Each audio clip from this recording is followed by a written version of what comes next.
Why do you need any assault rifles? An assault rifle is different than a gun. What was that?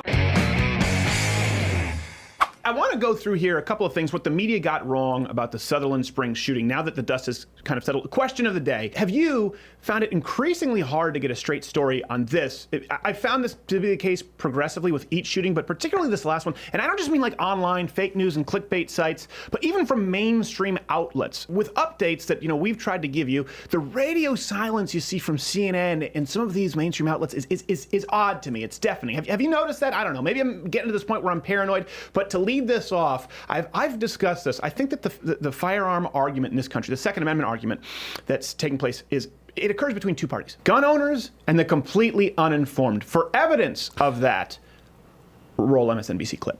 Someone has to help you cash a check, but you can buy a gun. Well, that's the root of the argument for why we need to start talking about repealing the Second Amendment, because so long as you have a constitutional right to it, the number of laws that you can pass to prevent people like yesterday's shooter from acquiring weapons is going to be limited. I said this earlier, it should not be easier to get a gun than it is to get a beautician's license. It should not be easier to get a gun than it is to get a driver's license. This is a potentially deadly weapon.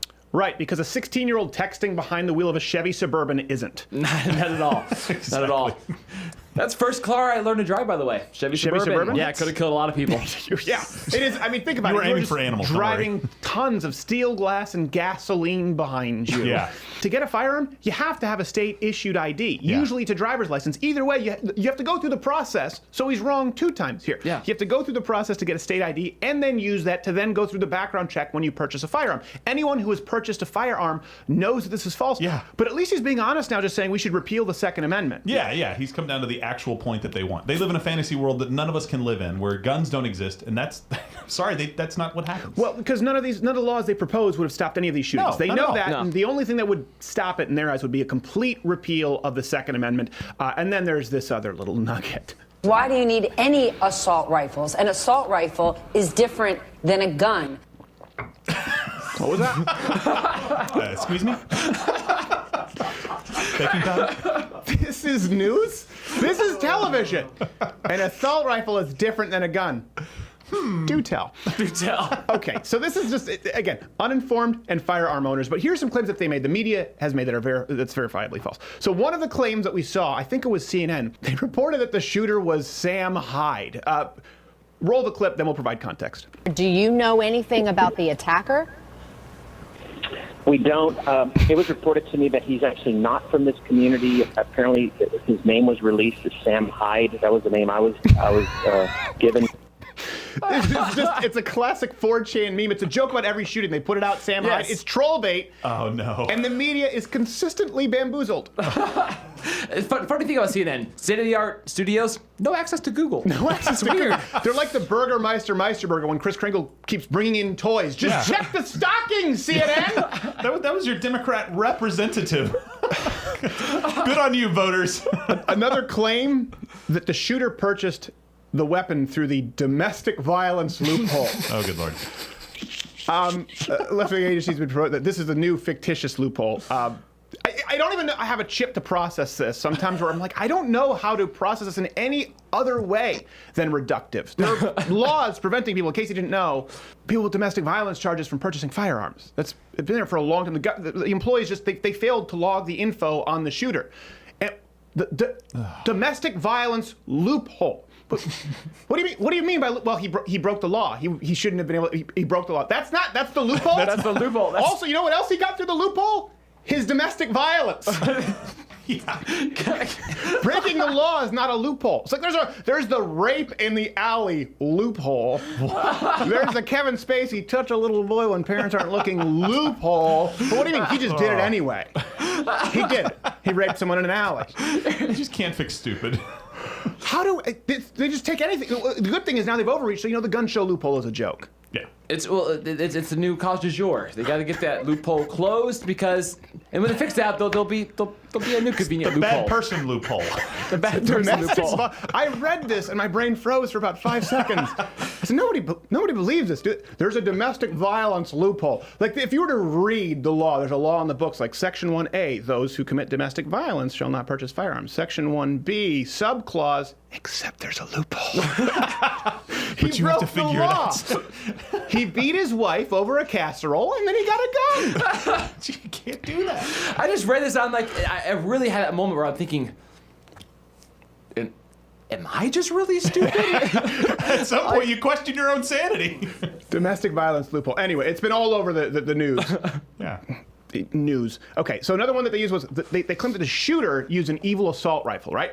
But the good guy with the gun used a hunting rifle. Now this comes from Slate. Slate. It said Kelly used an assault rifle in his church massacre. The weapon used by Williford has been described merely as a rifle. Merely. Which suggests a hunting or sport rifle rather than an assault weapon. Incorrect!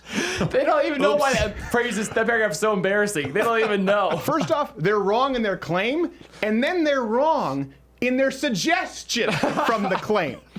Now, Williford, we had the exclusive interview with him, an extended interview you can watch on our channel. Yeah. He was the good guy with the gun. He used an AR-15, the same kind of firearm that the leftists always want to ban. Fun fact, and by the way, a sporting and hunting firearm. Yes, I know. It's weird. It's like synonyms. Stephen is quite proficient with. Yeah, so's Not Gay Jared. So are you. Knocked it out. And by the way, Slate did retract this only after being called on it by, I think, Rob Eno at Conservative Review. So they issued a retraction. But I just don't. How do you get it that wrong? Yeah. And it leads into another claim that you've seen. They've claimed that his heroism, Williford, didn't accomplish anything because the shooting was already over. So this is something. Here's why they do this. Because the whole good guy with a gun narrative, the left has been saying, well, that's not really true. What do you think? You're Rambo? You think you'll run? You think you'll save anyone with your gun? They've tried to claim that it doesn't exist. Here is a picture-perfect scenario of a good guy, a borderline saint. A man who looks like Santa Claus who rides Harleys for underprivileged children using an AR-15, saving lives, and they want to brush it under the rug. They say, oh, there's nothing to see here. Here's something that they don't report, okay? First off, you wanted to say something, Gerald? I was going to say that, yeah, you see that, and then you see the little subset that says, and if prayers would have helped, they were praying in church. You see that little anti-Christianity thing right on top of that. Yeah. So they don't want to acknowledge that this guy was a good guy with a gun that they're scared of, or that Christians have any kind of bearing on this country at all. I was so, I don't even know. Which is remarkable to me. It's a guy went in and he shot up a church. Yeah. And they're like, oh, thoughts and prayers that way. If prayers would have helped, I get it. And I'm like, that's not true. It's a cliche. Yeah. You know, the whole thoughts and prayers thing. I think it's something that people say, like in French, they just always say my condolences. Yeah. It's just the main thing that they say when someone dies. You're like, okay, you have to say it. That being said, just don't attack the people who say it. But they said this wouldn't have stopped anything because the shooting had already occurred. Now, here's the truth. The shooter was actually walking around making sure that people were dead, finishing them off, execution style. And Williford interrupted him. One survivor actually told the story about how the killer stopped right over her and was about to shoot, but was drawn away by Williford. Now, Williford also, on our show, said that allegedly there were more guns and ammo in the shooter's car. Wow. That's not exactly a get the hell out of Dodge mobile. Now, we can't confirm that, but that's what's so remarkable about this story. It's almost impossible to confirm anything. I mean, we had Stephen Williford on the show. We just so happened his daughter's a fan. Yeah.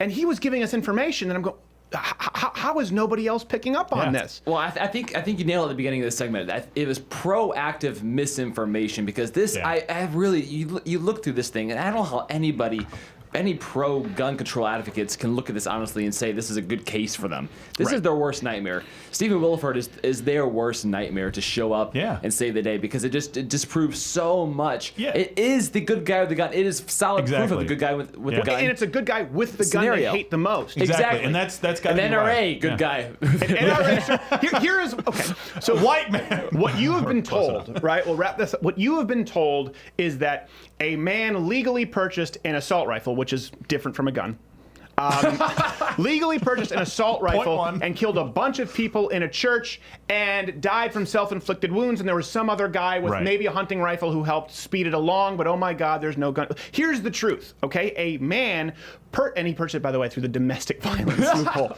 The truth is, a man illegally purchased firearms. He had no business procuring those firearms in the first place. He shot up a church full of Christians, likely motivated by militant atheism, and he was taken out by a good Christian with an AR-15, quote-unquote, assault rifle, which isn't like a gun. That's exactly what happened here. An NRA-certified instructor, mind you, was the one who saved who knows how many innocent lives. And that's one thing, too. When we talk about this, we always talk about gun crime. You are at least, if you take the highest gun crime stat, including suicide, including accidental deaths, including gang violence, if you take that number and you compare it with the minimum number of lives saved by firearms, which is at least 500,000 to 3 million, we've covered it on the site a bunch of times, you're at least 16 times more likely to be saved by a firearm as a lawful citizen than killed by one. It's up to 60, depending, because it's really hard to know how many times someone's life gets saved by a gun. Often it's just pulled out and that person's life is saved. Here we have an example of someone potentially saving dozens of lives. We certainly know that he stopped an active shooter, and the media covers it zero. They pivot to gun control, specifically regarding the gun that this guy used to stop an active shooter. I guess you can make it work if you use the domestic violence loophole? Is there a stupidity loophole? Let's work on that loophole. Hey, did you like this video? Of course you did. Unless there's something wrong with you, in which case you can comment below. What's your problem with this video? We want to hear from you, and we promise you 100%, I give you, my word is my bond, we'll answer every single negative comment. For those who are normal, you can leave a thumbs up and subscribe.